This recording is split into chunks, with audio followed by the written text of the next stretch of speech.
Hello, welcome back. Day 2 of December Daily. You'll see I lit my candle as suggested in video 1 to set the tone and the theme.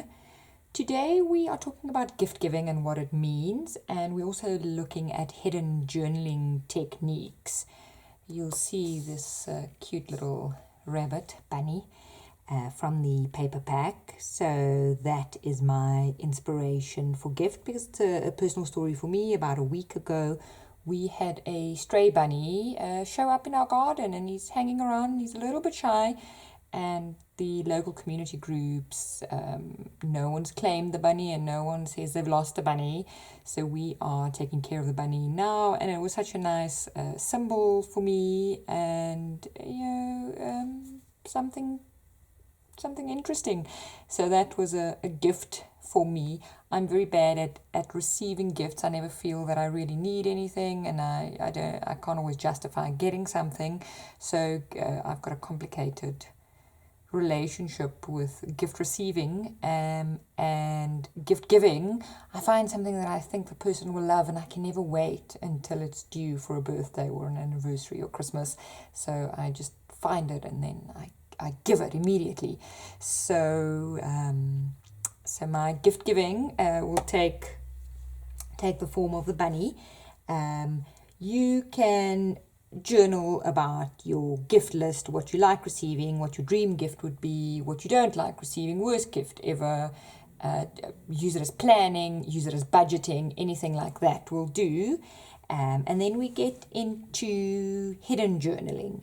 Hidden journaling can be purely because you don't like your writing on a page, you find that it detracts from a page, or it could be that you want to hide what you have written, or it can be that you want to write it, get it out of your system, and the equivalent almost of burning it. So I often have family and friends and just curious parties saying, can we look through your journal? And then it's like, oh, look at that page, but don't look at that page, just page, because there are personal things in the journal, of course. So hidden journaling is a nice little tip to make the journal more accessible if you want to share it, or if you want to share your passion and your hobby with outsiders. You'll see me working in the file today, because that's basically how your journal would look if you are choosing to use it in a ring binder. So step 1 for the first way of hidden journaling is literally hiding it. So I would write, this is the back of yesterday's page.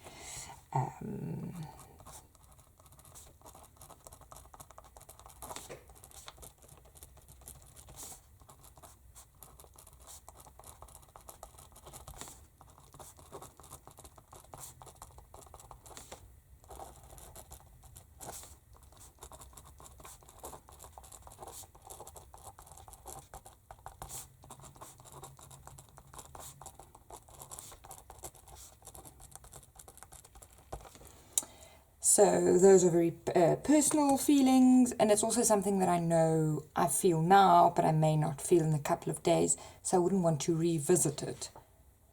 It's written, I've thought about it, and I cover it. I've acknowledged it. I don't want to look at it again.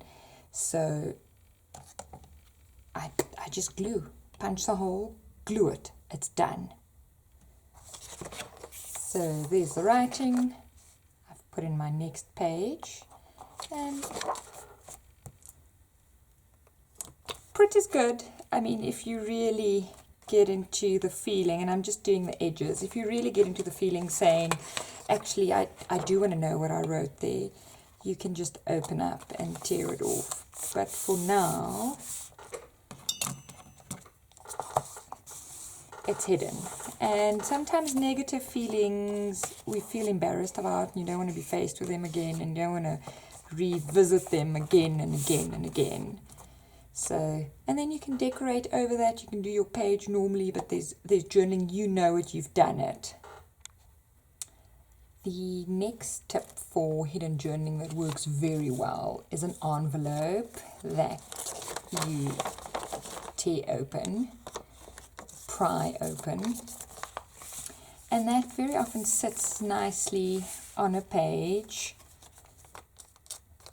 and you just don't stick it back again, so you can journal to your heart's content on the inside.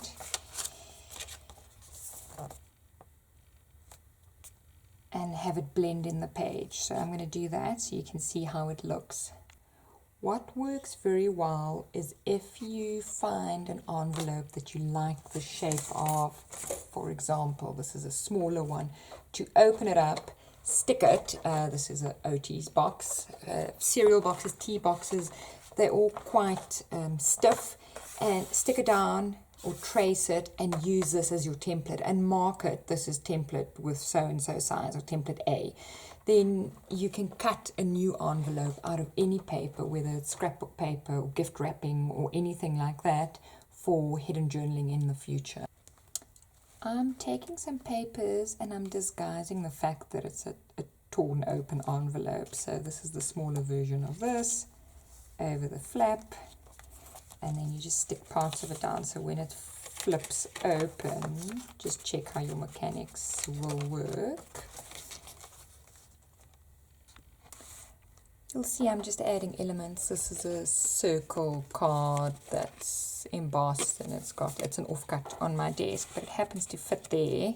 So when you've got an element, I'll put some words. When you've got an element on the page, it looks pretty, and then it's not obvious that your deepest, darkest secrets are hiding inside. When you are layering elements or trying to disguise your hidden journaling, just remember that it needs to still open, that you don't, for example, put glue on that side. So something like that just looks like something on the page, but you would know that there is hidden journaling in it. And then something, just a big word or just a thought, and then the more heartfelt things. So that's one second way to journal, or to hidden journal. The third way is just to play around with the mechanics of folding. This is a A5 piece of paper, folded in half and with a little flap. So if you would glue that, for example, on the side and at the bottom,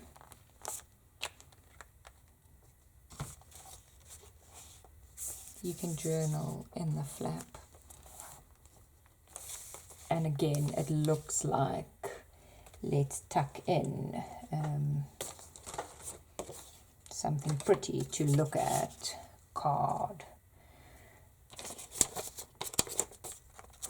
envelope, things that are you are happy to be more visible, but the personal note goes in there. So it's tucked away, it's hidden, but it's still accessible. Cards, or just folded items, very good.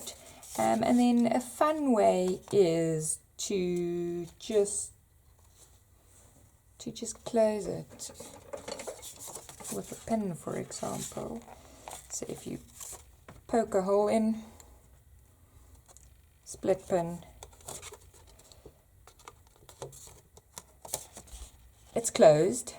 You can still get to it, but it takes more. So again, hidden, the journaling's hidden, and you can make the cover just disappear into your normal decoration.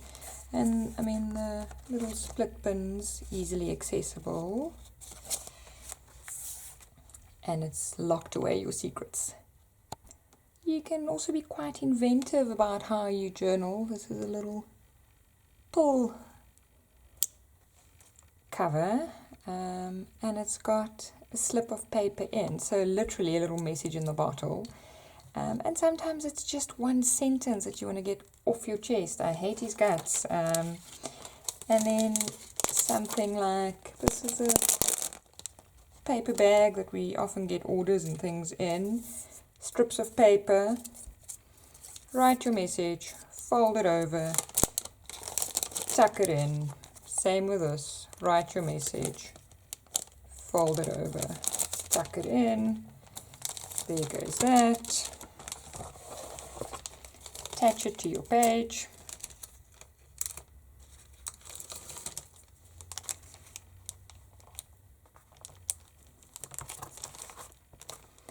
And again, it's there. You can read it, you can access it from the bottom, but it's a layer rather than in your face text. I mean, you could even add sequins, you could add anything like that. Add some washi tape to hide the fact that you've stuck down something. And you've got journaling on your page, but it's hidden. And the last little bit of hidden journaling I got in a swap from Marita. Hello Marita, if you're watching. And I found it so cute. It's a little gift bag. And there's little slips of paper in to journal. It tucks away. And you can just pin it to a page. And again, your journaling is safe and sound and hidden and tucked away. So I'm going to show you how to make that. You can take any gift bag, any size. These are ones you often get from the pharmacy. I've turned it so that the back with the fold is facing me because I like that detail. And we're taking out one of the layers. So it's really just sticking your scissors in and cutting on the fold line. It's just to take some bulk out, because sometimes with journaling and junk journaling, can you see we've done that, things get quite bulky. I mean, this you can keep, we'll use it again. And then you are folding it into thirds roughly to get a little booklet. And you can either just write on this, or if you want more writing space, you can attach a little booklet to the side, and the booklet's just made of scrap papers. The booklet can even be made of the piece you cut out. I've just stapled my strip of paper, and I'm hiding it, the staple, with a little piece of card, and then you can glue it on there. And the one I got as a swap had a little string. And then as a closure, just a little piece of card can work, and it just tucks in, and you can embellish and decorate it. You'll notice that I am not showing inking of edges or final embellishments or laces or anything like that on these initial pages, because that's all very much personal preference. So for the rustic farmhouse, the brown papers, grids, those sort of things all work very well.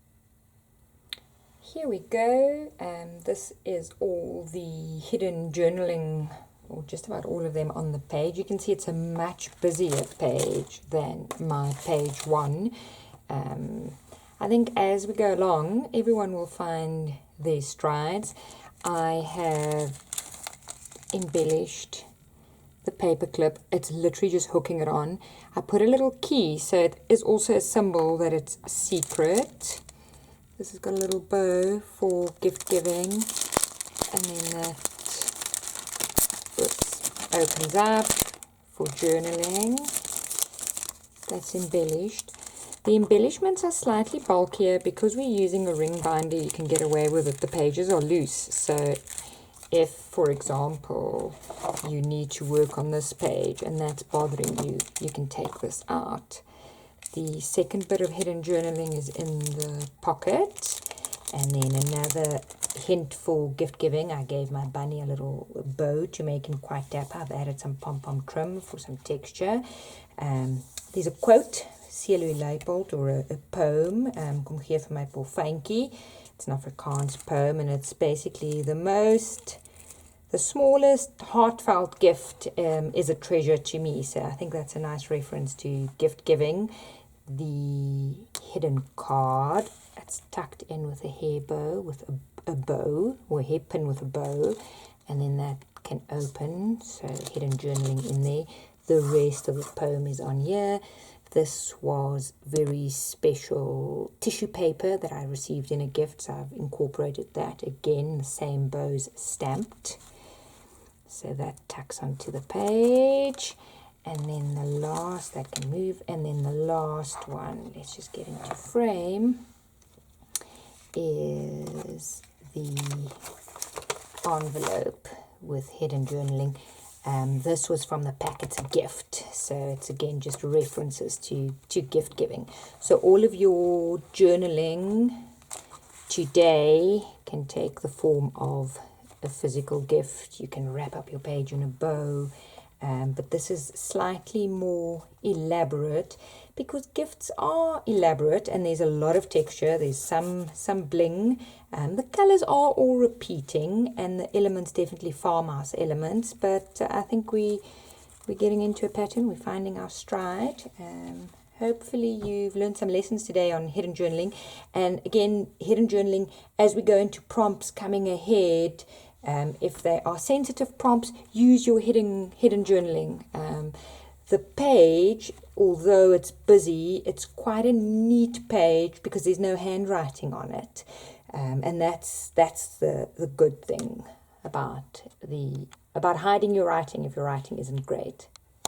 Tomorrow for day 3, we're talking about Christmas cards and tip ins and tip outs and how to use special items after the fact or just to add layers on a page. It ties in with the hidden journaling, so we're building on how to incorporate writing on your pages. Thanks for watching.